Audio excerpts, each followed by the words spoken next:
projections, national projections, state projections, local projections, turned out to be incorrect, excuse me, because they were all believing that that line was going to continue to keep going up. What happened is New Yorkers, Americans, changed reality, literally changed reality.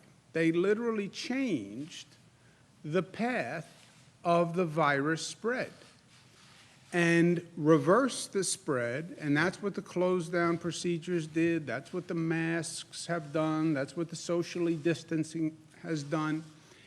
And New Yorkers, and all across this country, you saw that number change from that up trajectory to the downward trajectory. That shift in the trajectory reduced by about 100,000 the number of New Yorkers who would have been hospitalized. 100,000 hospitalized. To be hospitalized, you have to be seriously ill. A portion of those 100,000 would have passed away. So all this inconvenience, all this turmoil, for what? To keep 100,000 people out of hospitals. That's for what? And the 100,000 people into hospitals would have overwhelmed the hospital system, would have been chaotic. That's where Italy was. And a number of those 100,000 would have died. So remember that context. And not just for the retrospective, but for the prospective. Our past actions changed the past trajectory. Our present actions will determine the future trajectory. It is that clear. It is cause and effect. You tell me what we do today, I will tell you the number of people sick tomorrow. So every day we get up, every day everyone says, oh my gosh, I have to do this again. Yes, but what you do today is going to determine the number of sick tomorrow. And New Yorkers have continued to do what they have to do, and you see that number of hospitalizations dropping. And that is all good news. And that is a credit to the community and the social conscience and the responsibility of New Yorkers. The question now is, as we're on the decline, how fast is the decline and how far is the decline? How low will the number actually wind up? Right now, we're at about 1,000 new cases per day, okay, in the 900s. 954, 933, 970, 973. That's 4 days. The day before that, it was 1,076. That looks like the number is flattening, is plateauing at about 900, 1,000 cases. 3, 4 days, 5 days, if you want to say, between 900 and 1,100. That is still too high a number of new cases to have every day. It's not where we were. It's a lot better than where we were, for sure. But 1,000 new cases every day is still a very high infection rate. It's still a burden on the hospital system.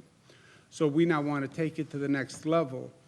Let's drill down on those 1,000 new cases.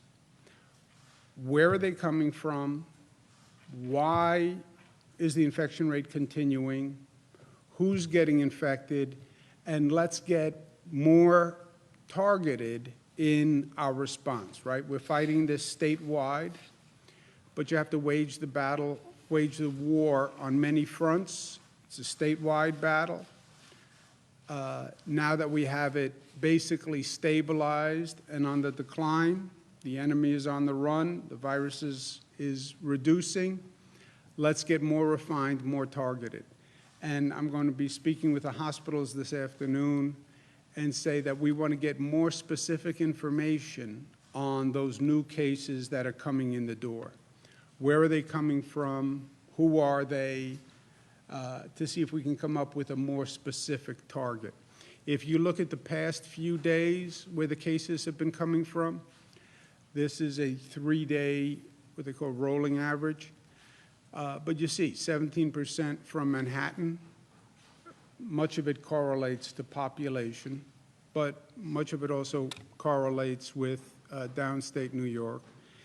17% Manhattan, 17% Kings, 12% Bronx, 11% Queens, but then 10% Nassau, 7% Westchester, Suffolk. So it's a downstate region, and then upstate, it's Erie County. So gives you a snapshot of where the cases are coming from, but we need more specific information to have a specific battle plan. Literally, where do the new cases come from? Are they essential workers? Are they people who are staying home and getting infected by a family member? Or are they essential workers who are still traveling and possibly getting infected at work? Where do they work? How do they commute? Is this a question of getting infected on public transportation? We just announced new subway buses, Long Island Railroad, Metro North protocols. Where in the state are these people who are being transferred from a nursing home? What's their sex? What's their age? What's their previous health status? What are the demographics? Let's get more specific information from the hospitals to see if we can come up with a strategy that is more tailored to the reduction of these 1,000 cases per day. The number of deaths, 289, lower than it has been, but still tragic and terrible. And all the good numbers, all the good news, for me, every day, this number just wipes that all away.